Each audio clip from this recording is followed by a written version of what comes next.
और चलिए आज चूंकि इस बजट को लेकर लगातार हमारी चर्चा भी चलती रहेगी, गेस्ट पैनल हमारे साथ लगातार जुड़े हुए हैं। सबसे पहले मैं उनका परिचय आपसे करा दूं। आदित्य मल्होत्रा एग्जीक्यूटिव मेंबर हैं, झारखंड चैंबर से हमारे साथ जुड़े हुए हैं।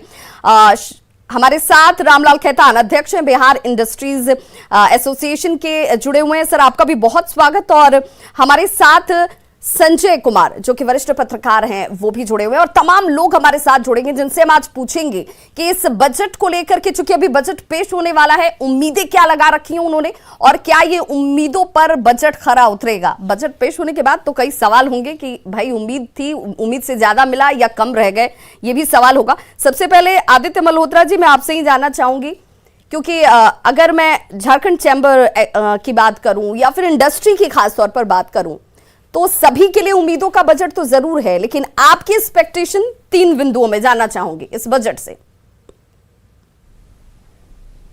देखिए, पिछले 2 सालों में कोरोना के महामारी से जो उद्योग और ट्रेड को जो नुकसान हुआ है, जैसे आपको पता है कि एमएसएमई क्षेत्र जो है वो सबसे बड़ा रोजगार देने का स्रोत रहता है।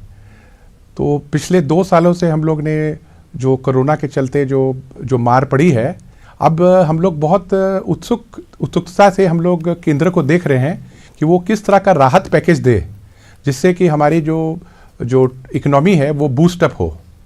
और दूसरा, हम लोग देखिए झारखंड जो है ना, ये आपका जो खनिज प्रधान क्षेत्र हुआ, इसमें हम लोग को बहुत आशा है कि जो हम लोग यहाँ से जो खनिज दूसरे राज्यों में जाता है और वहाँ पर देखिए फिनिश गुड्स का निर्माण होता है, और हमारे प्रदेश में देखिए कोई भी चीज़ यहाँ पर जो है फिनिश गुड्स का कोई मैन्युफैक्चरिंग प्रोसेस नहीं है, यहाँ वैसा जो माहौल नहीं है, वैसा इंसेंटिव नहीं है सरकार की तरफ से। तो मेरा ये मानना है कि झारखंड को एक स्पेशल स्टेटस देते हुए इस तरह का पैकेज लाया जाए ताकि यहाँ का जो इकोनॉमी है वो बूस्टअप हो। तो यानी कि जो स्पेशल स्टेटस, स्पेशल पैकेज की मांग बिहार अब तक करता रहा है, अब झारखंड की तरफ से भी इसी तरह की एक्सपेक्टेशन रखी जा रही है, उन्हें भी स्पेशल पैकेज मिलना चाहिए, क्योंकि अगर इस प्रदेश को भी तरक्की की राह पर तेजी से बढ़ना है, आगे बढ़ना है, और वो भी तब जब कोरोना की वजह से कई सारे सेक्टर्स प्रभावित हुए हैं, तो ये बहुत जरूरी हो जाता है। हालांकि कितने उस पर ये बजट खरी उतरती है, इसके लिए तो थोड़ा इंतजार करना होगा। हमारे साथ आदित्य खेतान भी जुड़े हुए हैं।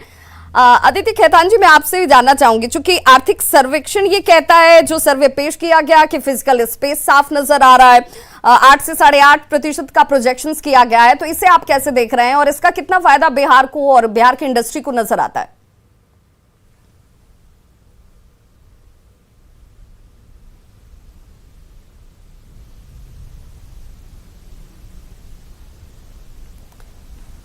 और हमारे साथ इस वक्त संजय कुमार जी जुड़े हैं। मैं संजय कुमार जी से ही जान लेती हूं, जो इस वक्त ये बजट पेश होने वाला है, क्योंकि हर वो सेक्टर, मैं कहूं कि अगर पिछले 2 साल में जिस तरीके से कोरोना के चक्र को लोगों ने देखा है, हर एक सेक्टर पर इसका प्रभाव पड़ा है, और इसीलिए उम्मीदें सारे सेक्टर्स की इस बजट से जुड़ी हुई हैं। उम्मीदों के बीच आप कैसे देखते हैं इस बजट को, कि ये बजट कितने लोगों की उम्मीदों पर खरा उतर सकता है? किस किस सेक्टर्स को सबसे ज्यादा जरूरत है इस वक्त बूस्ट करने की? मैन्युफैक्चरिंग सेक्टर और सर्विस सेक्टर, ये जो 2 सेक्टर हैं, ये 2 सेक्टर को तो सबसे ज़्यादा ज़रूरत है। ठीक है, एग्रीकल्चर ने तो थोड़ा संभाला भी, लेकिन मैन्युफैक्चरिंग सेक्टर, चूंकि आप प्रोडक्शन कर रहे हैं और कंजम्पशन उसका है ही नहीं, मार्केट में डिमांड नहीं है, तो जो मैन्युफैक्चरिंग सेक्टर था वो एक तरह से बिल्कुल ठहर गया था। और सर्विस सेक्टर की तो तस्वीरें हम लोगों ने देखी है कि किस तरह से वो बिहारी श्रमिक जो हैं वो पैदल चल करके लंबी लंबी दूरी से अपने घर लौट गए थे, क्योंकि जिस इंडस्ट्री में वो काम करते थे, जिन प्रदेशों में वो काम करते थे, वहाँ फैक्ट्रियाँ बंद हो गई थी और वो अपने गांव की तरफ लौटे थे। ठीक है, बाद में जब थोड़ी स्थिति सामान्य हुई गए, लेकिन फिर जिस तरह से बार बार, अभी तो हम लोग 3rd वेव को झेल ही रहे हैं, तो इस बीच में 2 लोगों की उम्मीदें हैं। एक, जो सर्विस सेक्टर के लोग जो आज बेरोजगार हो गए हैं, चाहे वो संगठित क्षेत्र के लोग हों या असंगठित क्षेत्र के लोग हों, तो उनकी उम्मीदें हैं कि निश्चित रूप से हमारे लिए इस बजट में थोड़ा प्रोविज़न रखा जाएगा या हमारे प्रति थोड़ा नरम रुख अपनाया जाएगा।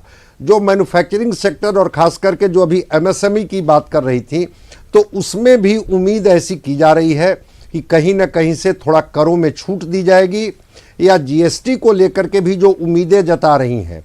क्योंकि जब तक लोग खरीदेंगे नहीं चीज़ों को, जब तक लोगों के पॉकेट में पैसे नहीं होंगे, वो बाजार में चीज़ों को खरीदेंगे नहीं, तब तक गति बढ़ेगी नहीं, गति तेज नहीं होगी। इसलिए दो क्षेत्र को बड़ी उम्मीदें हैं कि हमारे लिए निश्चित रूप से जो वित्त मंत्री हैं वो कुछ अच्छे प्रोविज़न को लेकर के आएंगी, ताकि बाजार जो है वो थोड़ी मजबूती दे सके। और बाजार मजबूती तभी देगी जब लोगों के जेब में पैसे होंगे, जब लोग चीज़ों को खरीदना शुरू करेंगे। और यही तो एक रोटेशन का चक्र है जो चलता ही है, कोई बहुत बड़ा इकोनॉमिक साइंस नहीं है, ये बहुत सामान्य चीज़ें हैं कि जब लोग अपनी ज़रूरत की चीज़ों को, कोरोना काल में हुआ क्या, लोग कहीं ना कहीं से ठहर गए हैं। अगर उनकी आवश्यक चीजें भी अगर खरीदनी है तो लगता है कि कल क्या होगा, बिल्कुल। कल कौन डॉक्टर सी संजय परिस्थिति कुमार, हम होगी, इसे इस रूप तो में भी हिम्मत नहीं समझें जुटा कि पा रहे हैं। बूस्टर डोज सिर्फ लोगों को ही जरूरत नहीं है, इस अर्थव्यवस्था को भी बूस्टर डोज की जरूरत है। कई सेक्टर्स हैं जिसे बूस्टर डोज की जरूरत है और बहुत तत्काल जरूरत है, इसे इंस्टेंट करने की भी जरूरत है। हमारे साथ रामलाल खेतान जी भी हैं, अध्यक्ष हैं बिहार इंडस्ट्रीज एसोसिएशन के। हमारे सहयोगी शैलेंद्र के साथ उनकी मौजूदगी है, और डॉक्टर DN झा अर्थशास्त्री हमारे साथ जुड़ चुके हैं। सर, बहुत बहुत स्वागत है आपका भी।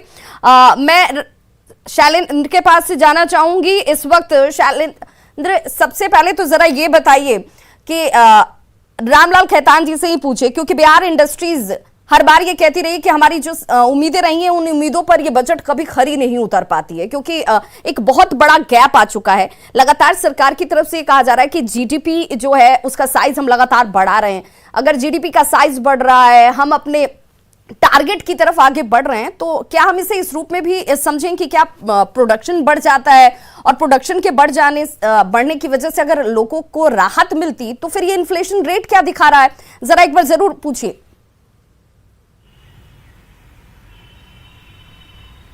बिल्कुल, देखिए हमारे साथ BIA के अध्यक्ष रामलाल खेतान हमारे साथ मौजूद हैं। हर बार जब